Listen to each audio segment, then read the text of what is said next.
asalaamaaleykum waa IRA TV man la maître Ousmane Ngom donc ancien directeur technique national bu fédération sénégalaise de Kung Fu. Alors tey dañu ñëw indi benn style mooy style Shaolin certes sax commencé woon nañ ko travailler au niveau de la fédération alors ñu am 2 générations yoo xam ne def nañ temple de Shaolin depuis 8 ans. Alors ñu gis que ne aussi Shaolin bi xaw na sooxe tuuti ci Afrique rawatina Sénégal donc ñu ne nañ développer style bi d'autant plus que alors suñu ressortissants yi ñi jógee woon temple de Shaolin am na ñaar yu ma ci préparé woon ba ñu demoon championnat du monde virtuel Shaolin ñu jël fa ñetti médaille d'or ak benn bu bronze tey ñu ne nag comme que aussi confirmé nañu sur le plan international nañ ñëw organiser ay stage pour vraiment faire bénéficier nit ñi surtout les budoka les kung fu man ci stage yooyu expérience yooyu ñu jëlee ci temple de Shaolin donc moo tax ñu commencé stage yi nag day door rek mais du jeex léegi parce que dañ ci bëgg a def ay série wax naa leen pour nga nekk moine wala disciple maître un grand maître du temple de Shaolin il faut nga maîtriser les 18 armes de Shaolin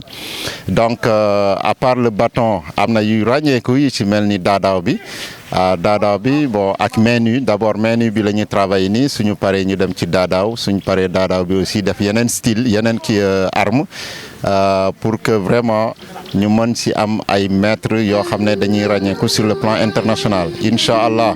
am nañu collaboration bu wóor ak waa temple de Shaolin ñu ngi jokkoo ak ñoom ba ñoom dañu chargé pour que ñu nekk ambassadeur kung fu ci Sénégal Shaolin ci Sénégal donc moo tax ñu ne aussi dinañ def tournée partout dans le Sénégal donc Dakar Thiès Diourbel Ziguinchor même pourquoi pas ci sous-région bi Gambie pour mën a initier nit ñi ci style Shaolin alors donc vraiment mooy yi nga xamante ne nar nañ ko def sur le plan tournée ak formation suñu paree formation yi aussi du jeex foofu parce que dinañ def ay compétition Shaolin donc sur le plan national participer aussi à des compétitions d'ordre international donc yaatal ko def ay festival international vraiment lépp lu nga xamante ne richesse Shaolin la dinañ ko mën a génnee exposer ko public bi moo tax ñu ngi ciy invité ñëpp donc stage yi nag c'est ouvert à tout le monde amul fii laa bokk moo fële ñëpp la ñu invité même ñu deful kung fu sax suñ ñëwee mën nañ gis seen bopp ci Shaolin parce que Shaolin mooy li ma wax bi ñu participer ci championnat du monde virtuel boo seetloo amoon nañu lu tollu ay 6000 juróom-benni junni participants dans le monde entier donc nationalité bu nekk mi ngi fi woon donc loolu mooy wane que ne Shaolin bi am na doole sur le plan international ba dooleem sax jéggi na sax doole wushu moderne bi waaw moo tax vraiment ñu ne nañ jàppale nit ñi ñu initier leen ci style Shaolin vraiment former leen def ci ay compétition def ci ay festival vraiment mu nekk loo xam ne aussi képp kuy dem fu def kung fu yaa ciy bénéficier wu du ñun du man du keneen moo tax ñu ngi ci invité ñëpp amul xaj ak seen donc vraiment ñi koy animé man la ak suñu moine yi donc yi jógeen temple de Shaolin gis ngeen ñëpp a ngi fii maître Ablaye Diarra maître Ablaye Badji maître El Hadj Sène donc vraiment ñoom ñi ngi fii ak ñi nga xamante ne aussi dañu am empêchement bëggoon nañ ñëw mais dañu am empêchement ñu ngi leen di ñaanal aussi yàlla delloo leen ci seen sago donc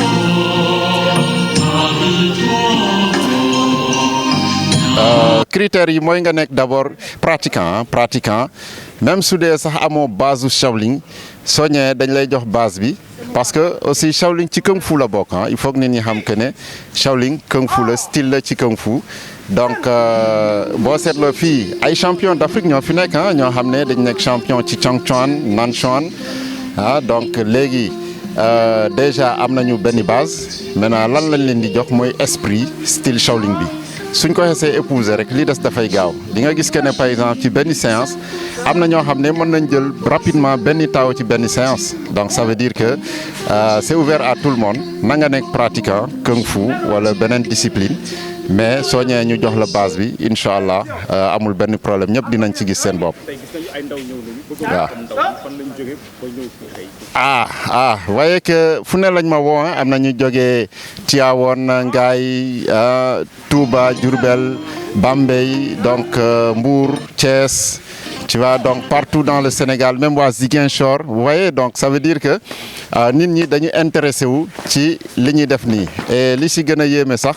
ñu bëri dañ ne non maître lii bañ koy xaar yàgg na dangeen ko sax yéex a def donc ñu ne leen nag non bon lii su ñuy def dara aussi dañ koy étudier xool ko jàng ko ba gis vraiment contours yi ñu doog ci dugg moo tax ñu ne leen mu ngi doog a ñor mais incha allah ñi nga xamante ne aussi am nañu yéen a ñëw te mënuñu ñëw aussi nañ signalé wu rek nañ fexe ba dajale ay mbooloo ñu envoyé fa ay experts dem fa initier leen travailler ak ñoom loolu day tax sa ba ñu mën a dugg ci international ndax su ñu amee Gambie am Guinée ak yooyu déjà Côte d'Ivoire am nañu ay moines yu jógewoon Temple Shaolin ñu defoon formation ak ñi donc day yomb pour que ñu def ay compétition internationale interrégionale ou bien inter sous-régionale te je pense que loolu mooy buntu bi daal waaw. da ngeen a dépendre ci ministère des sports parce que aussi yéen a ngi am jàppale ministre boobu nga xamante ne wàllu tàggat yaram. waaw xam nga ministre des sports dafay délégataire de pouvoir ministre des sports li fu mu mënul egg dafay ñëw ne la dénk naa la ko kon yow demal kon li ci ëpp solo yow yaa koy def donc instant yi nii suñ demee ba soxla soutien ministère dinañ xam fi ñuy jaar pour am soutien bi mais instant yi fi ñu toll mooy d'abord installer base yi former nit ñi à la base ba suñu xamee ne am nañ capital bu ñu permettre ñu mën a dem international wala yeneen dinañ fëgg bunti yi ñor a fëgg incha allah waaw.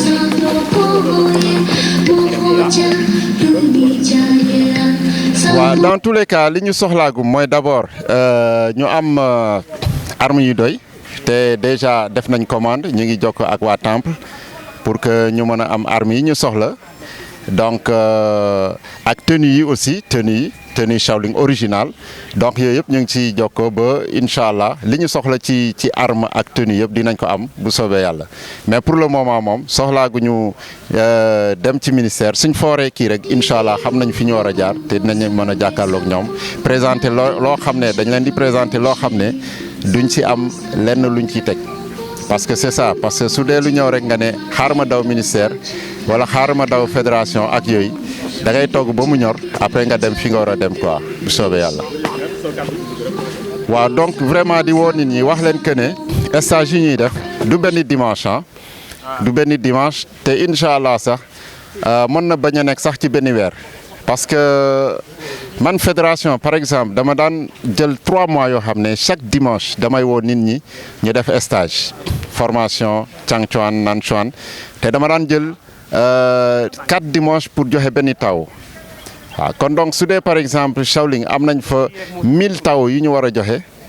imaginel suñ ko waroon joxe yëpp kon ñaata temps la ñuy def ay ati at donc dañ ci seppi yenn yi rek te bañ a yàkkamte alors di ko joxe comme il le faut pour que suñ ko exécuter rek ñu foog ne xëy na moine Temple de Shaolin ñoo ko exécuter kon donc day nekk déjà sur 4 dimanches su doyul aussi ñu dolliwaat ko ci mois de septembre octobre ba keroog ba ñuy sentir que ne am nañu ay taw yu doy yi ñu mën a yóbbu ci compétition ñu doog a arrêté kon donc ñu ngi ci woo ñëpp te dañuy def aussi tournée ci région yi alors dañu commencé Dakar parce que Dakar vraiment ñoom ñoo defoon demande bi gën a pressante alors moo tax ñu ne nañ commencé ak ñoom mais du ñàkk aussi région yi yëpp dinañ fa dem def fa tournée parce que nit ñi bëgg nañ ko sawar nañ ci tu vois kon donc vraiment dinañ fexe ba mu motale Dakar Sénégal ba aussi ci sous-région bi pour que incha allah ñu mën a nekk ambassadeur Kung Fu ambassadeur Temple Shaolin comme niñ ko demandé fële au niveau du temple. waaye gis ngeen ñi fi nekk ñëpp boo seetloo soo compté ëpp nañ 50 déjà te ñu bëri woo nañ ma parce que soo jógee ci région yi ak am foo xam ne dafa commencé woon taw moo tax ñu ne dañuy xaw am retard. donc au moins dinañ am 100 participants ci journée tey bi sans compter que aussi ñu bëri dañ ne taw bi moo leen téye donc dañuy xaar yeneen séance donc ça veut dire que stage bi vraiment nit ñi gis nañ ci seen bopp donc soo wootee stage nga am déjà 100 participants ci première journée bi ça veut dire que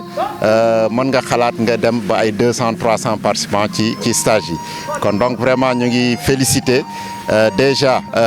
ñi ànd ak man ci kii stage bi mooy maître Ablaye Diarra maître Ablaye Badji Maître El Hadj Sène mi jóge ba Mbour donc vraiment ak seen dévotion seen engagement wane nañ que ne ay disciples Shaolin lañu ndax heure bu nekk su ma leen wooyee dañuy bàyyi seen lépp ñëw toog entraîner ak man tu vois xool détails yi ci nekk yëpp esprit beeg tout vraiment kenn amul seen pay donc regretté wu ma li ma leen doon li ma leen yóbboo temple de Shaolin wane nañ que ne ils sont là pour le kung fu et je pense que loolu am na importance ñu wax ko ndax nit ñi mënoon nañ ñëw ñu ne non xam-xam bi maa ko yore dama koy téye wala dama koy jaay mais dañ ko joxe gratuitement et je pense que loolu mooy barke bi donc maa ngi leen di aussi féliciter ci seen disponibilité ak seen engagement pour œuvrer pour le bon déroulement ou bien comment dirais-je la vulgarisation du wushu particulièrement le Shaolin au niveau du Sénégal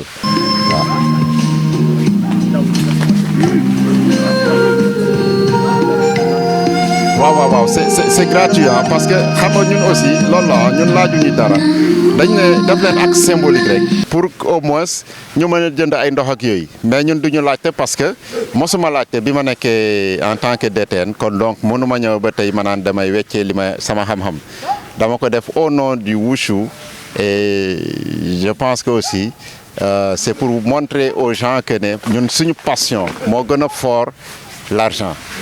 ñun arts martiaux dañ koy def par passion parce que xam nañ ne aussi suñu payoor doon nañ ko jot incha allah ndax yàlla mooy fay te dina ñëw fay kon soxlawuñu vraiment ñu ñuy jox xaalis pour que ñu mën a kii nañ def benn geste symbolique rek pour ñu jënd ndox ak yooyu waaw vraiment en tout cas une fois maa ngi remercier tous les participants donc di leen ñaanal ñu dellu ci seen localité ak jàmm ak salaam merci beaucoup merci.